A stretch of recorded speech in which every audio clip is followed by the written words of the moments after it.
Hello, I am here talking to Joe Wainman of the Just Joe Football Show. You're that way. I always forget that the camera flips me. Um, I do it too. I do it too. how are you doing, Joe? Good, mate. Good. I've been a hard man to pin down for you, haven't I? So I'm really sorry about that, but I'm doing good, John. It's a It's all pleasure right, to it be on, mate. happens. Yeah. Yeah. So I just thought I'd have a little bit of a chat with Joe about how his YouTube channel went, how he started it, and how he grew it, and then we'll talk a little bit about Leeds United and what we think will happen in the future. So just to start with, when did you decide to make a YouTube channel, and what was the sort of process behind getting started? Because I know for me it was a bit. I had 3 or 4 attempts that didn't actually happen, and then Okay. I'm here now. Yeah. Well, for me, I was lucky enough. All Leeds TV were looking for contributors. And I think it was the first game of the season under Heckingbottom. I forget the game we were playing, and they put out on Twitter that they wanted someone to speak. Well, I'm a season ticket holder, and I love fan media. I love Yeah, talking about football. Have done since I were a kid, Joe. Like the mad thing is, I would commentate on FIFA games. I would, yeah, listen to the radio all the time because we didn't have like Sky Sports in mine or anything like that. yeah, You know, like I don't know if you'll remember, but tapes used to have holes in the top. I used to put tissue in them so you could yeah, re-record over the tape. That's all the viewers might know about that. And I used to like record myself and stuff. So I've always just had a passion with football. I was never yeah. good enough to obviously play the game. I played for my county, I will say. Uh, but yeah, so All Leeds TV were looking for contributors. I did one interview talking about Heckingbottom. I said that we wouldn't go up with Liam Cooper in the side. I said Heckingbottom Sorry, was. just remind me. Was he captain in the promotion side? Yeah, exactly. I Yeah, know. I know. Um, a lot's changed since then for sure. I remember saying Heckingbottom was a great manager. He brought through players like I think it was John Stones, all these players that he had at Barnsley. Anyway, so I did that, and then they were looking for some more long term content creators. So I messaged them, and it sort of went from there. I worked at All Leeds TV with Connor McGilligan, Oscar Marriott, Tash, Jack. And it sort of blossomed and really started to grow. Then we got into the Premier League, and it just became a thing of wanting to have full control of my yeah, own thing. And I had a real passion for it. Like, really, you know what? There is a chance that you could do this long term if you really, really give it a try. So I amicably just said to look, I'm going to go out on my own because I'd set up my own channel and it was sort of conflicting with All Leeds TV, which I understand. So I just said, look, I'm going to go out on my own. So I've been doing it about two seasons now on my own. I had a very what's the word I'm looking for? Forgiving's not the right word. A very good partner. We're no longer together, but yeah. she did so much for me in that respect, gave me so much time. Um, yes, sort of allowed me to follow my a dream in a sense, is what it is, isn't it? To be able to do this Yeah. long term, and yeah, so that was great. She was great, Amy, and yeah, so I've just been doing it since then, just smashing as much content as Yeah. possible. Yeah, Because it's not just the chance to sort of work for yourself and have that security in that your yeah, future depends on you, because that's part of the reason I started it, because the company I mm, used to work for just stopped existing with very okay, little notice. But like I have a separate job now, but I started this because it was like a if I can earn something without relying on mm, someone else, that's yeah, okay. yeah. But in addition to it, it's sort of that having control over what you put out rather than being part of something bigger, if that makes sense. 100%. Yeah, no, it does for sure. Like I was the same as you. I worked for a company for 12 years, and that went under. Gas and electric. I know. And yeah, that company went under. I went to uni for a bit whilst doing this, and then I separated from my partner on my own. So uni took. That's what I'm saying. Every juncture, this always took precedence. So like Yeah, uni or this, right? I'm going to go to the channel. Then I got a part-time job to run alongside this, and that started conflicting with the channel. And I was like, no, the channel's really what I want to do. And like my friend said to me, like if you don't go for it, you'll always regret it. And the job where I was at, my manager was great as well, and he said, look, give it 6 months. If it don't work, you can come back, you know? So, yeah, it's going great at the minute. Long may it continue. Yeah. So when you made that switch over to committing to it full time Yeah. and like deciding to do YouTube as YouTube and a career, how was that change? Was it sort of absolutely terrifying, or was it something that you were like, it's going okay enough, let's go for it? It was pretty terrifying. I actually had a conversation with our friend Dan Moylan from the Square Ball. Reached out to him, reached out to other content creators, because the thing is, you can ask people and they will all come with, oh, are you sure it's right? And then you start to get in your own head, and I had to make the own decision. I think it was always going to happen, Joe, but speaking to Dan really helped, because obviously Dan has done it as well. He's done this, yeah. He's done it. But he's done made that leap without just being him. He's done that with other people. 100. So. Oh yeah, there are differences, but just having like a soundboard there for someone who's also done it, and he's just a top guy, he's Dan, isn't he? You know that. So it's like hearing him. He started giving me a boost. I can't lie, and I went, do you know what? Right, we're going. And that day, I sent an email to my boss. And went in the next day, dropped off my laptop and all my work stuff, and then here we are. So yeah, so if Dan is watching this, thank you, mate, and thank you Square Ball actually, because they are a big reason. Because yeah, they're great. There's a lot of Leeds content creators out there that are fantastic as well, and they all help. And I think we have a great community, Joe. I think you've recognised that yourself now. We do have a great community. Everyone wants to try and help everyone, and that's the best thing about it, you know? Yeah. I feel like so far I've just dipped my toes in, but it is a great community as far as I can tell so far. Yeah, there's not a bad egg amongst them. No. So in terms of the earlier stages in growing an audience, how exactly did you go about that? Because I know you've got the whole pay the rent thing, which definitely does a fantastic job on the streams. Yes, it does. But how did you sort of go about that in the sort of early stages? So in the early stages, just because I love watching football, I just did watch-alongs, because I think people don't realise as well that watch-alongs, they are hard, you know. They're really hard, and I've seen a lot of other channels try it, do it once or twice, and then come away, because it is quite difficult to keep someone engaged, to make sure there's not a lot of silences, to be able to commentate on the game whilst also doing the chat. So I think it's, I sound like I'm blowing my own trumpet, but it's a bit of a skill. I do believe it is a bit of a skill. And I really enjoy it. So I did that with any game, because it was all about growing the audience. Because I think the good thing about the channel is, Joe, I now can go on a stream. I'll get an Everton fan who might have watched when we were in a relegation battle. I'll get people from Liverpool, because I've gone on other. That's another point as well. Is going on other channels is great for exposure, because some people might like your personality, like your opinions. They come and watch. For me, it's all about consistency as well. You have to be consistent. I say this to everybody. What was really tough is that at All Leeds TV, I was getting good numbers. Then when I switched over to my other channel, it was very low to begin with. And it can be demoralising. Even when you do a live stream, I know we've had conversations, you might see 10 people and be like, oh, God. What I used to do early doors is cover the number on my screen.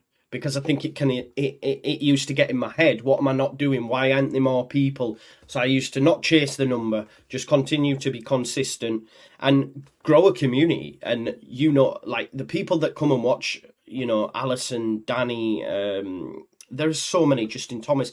I'm sorry if I haven't named all of you, you know, Jack, everyone. I just think they no matter where I are, they'll be there.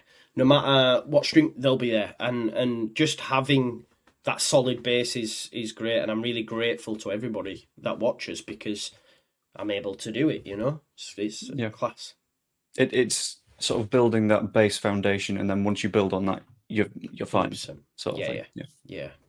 So what do you think has sort of been the key to your channel doing well so far then? Because I know you've mentioned the consistency and always having something out there, but at the same time, there's channels that get something out all the time that don't get that much traction. So what do you think the difference is? Where do you think the... I think I'm pretty personable. I think I'm an open book. What you see is what you get. Of course, things are dialed up. I Yeah. I don't walk around, like this all the time. But and that I used to say, YouTube's not real life. It's not real life, I'm not going to my kids. Wow, it is what it is, Move, let's move, This is me, but just dialed up a bit naturally. Yeah. Don't hide from that fact. But I do, but like I'm honest. I wear my heart on my sleeve. My emotions are genuine, because some people might. I remember Square Ball doing the sorry, the propaganda on Sonny, the Liverpool fan, and you could just tell it wasn't authentic. You could tell it Yeah. wasn't genuine, and it comes through. Whereas, some people get frustrated when I don't have the chat on during the watch-alongs. But the reason I do that is so I know, so my reactions are genuine. If I know a goal's coming, it's not genuine. So I think it's all about being authentic, being you, being real, and letting people into your world a little bit, Yeah. Yeah. Because I think when I tried a previous attempt at a channel, I did 1 or 2 watch-alongs, and each time someone would pop in the chat, "There's been a goal." So I was like, "Oh, well, that's Yeah, it's okay." really tough. So you can't get that sort of authenticity Yeah. coming across. And it's like on the Square Ball walk that we both did, there were a few times where I was like, I want to have a chat with Joe, but at the same time, from what I've seen, he's a really big personality, and I don't know if that'd click. But at the same time, I then realised, oh, you're just a bloke, but it's sort of Yeah. amplified, if that makes sense. The thing is, Joe, what the Square Ball walk was so tough for me in that respect. Really, really tough, because you have this image of what people believe YouTubers are. So you're going in thinking straight away, these people don't like me. That's what was in my head, because I made a conscious decision when I went second year around, having known a few people, having a couple of my own friends come in, to approach people that I could see were on their first time, because it was tough. It was real tough. I didn't really know anyone the first time around. You don't get on with everyone. You don't speak to everyone. That's just life. Do you know what I mean? But yeah, I definitely get where you're coming from in that respect, because there's people on there that I was the same of. I mean, I wouldn't have approached Dan, for example, and now I look at Dan and know that I could, if I have an issue or so, he would genuinely, respond and be there. So that's really cool. We have the WhatsApp group and that, so yeah, it's great. It was a really good experience as well, because no matter who is who on that walk, it's an experience that brings sort of all of you together. So it went from, definitely. on the first day I was like, Matthew Lewis is over there, but I don't want to talk to him because I don't want to be that guy, to on the second last day, he ran past me in Halifax, and I was like, I'm not having this. And I just tried to keep up with him, because we were both like, we just want to make it to the end of this day. Yeah. I had to show him my Harry Potter tattoo. I had to get it out of the way straight away. And I pestered him a little bit for a picture, to be honest. But what can you do, man? I'm a massive Potter fan. Yeah, I'm the same, but I only asked him once, and it was when we were going down that hill in Halifax, because it was like, this is a weird thing. Let's just get a nice picture of the memory. Yeah. Class. So, in terms of your channel, what have you got next? What have you got coming up? What's in the season ahead and beyond? Yeah, I think the next step I want to take is being mobile.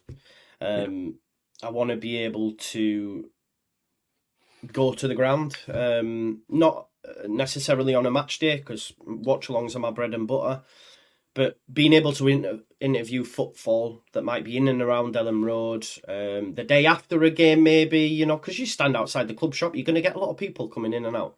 Yeah. You just stand there, record, so how did you find the weekend's game, That's what I want to do, something like that. The ultimate end game, Joe, if I'm being totally honest, is to be able to pay for a trip to Newell's. I want to be able to take a camera, watch a Newell's game, sample Rosario, speak to people over there. I think, look, I've got a Bielsa tattoo on my calf. I think I could walk around Rosario for about 10 minutes and people would start to say things, though, right?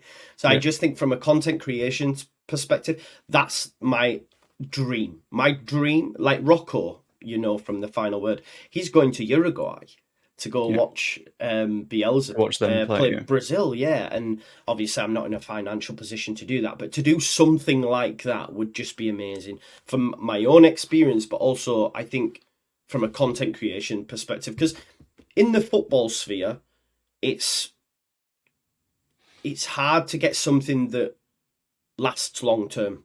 If I do a review of Chelsea, it's relevant for a few days.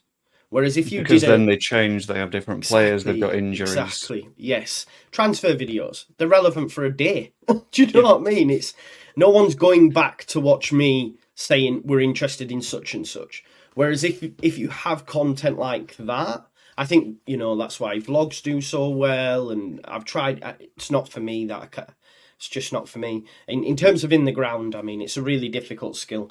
But I think. I want something like that where no matter where, you can always go back and watch that content, if that makes sense. Yeah. Because when I was lucky enough to be asked to the press box at some point a couple of months ago, I considered doing something like that, but I was like, it's going to be very weird because it's not even your normal sort of in the ground thing, which seems awkward in itself. I've got someone from the BBC here, Phil Hayes, a row in front of me. What do I do here? So I ended up just sort of writing a couple of articles. That's the thing about doing vlogs, and more props to them, because sometimes it's hard enough on YouTube where you think, oh God, people won't like this. People to then be in the ground with a camera and all them people, that for me is just too much. I couldn't do it. So props to those. It feels like the jump from guy that does YouTube to YouTuber, and once that label comes in, it's very like people think it's a bit cringy and stuff like that, when in reality you're just doing the same thing but outside. Yes, true. Yeah. Right, anyway. Is there anything else that you have on specifically your channel? Anything that you want to say to anyone that wants to start one up, or? In terms of starting one up, if it's something you really want to do, just go for it. You know, there's been so many Leeds channels pop up. If you need a hand, more than happy to help. I would always do that, even get people on the channel where I can, because I think it's important to do that. I think it's important because it's nice to have a community and know that you can ask people and they can ask you and all that sort of stuff. So yeah, if you want to go for it and you can put, because some people have started podcasts when we went Premier League and started channels and then it drops off. Believe me, and Joe will be able to attest to this, it's not as easy as it looks, and it is a lot of hard work.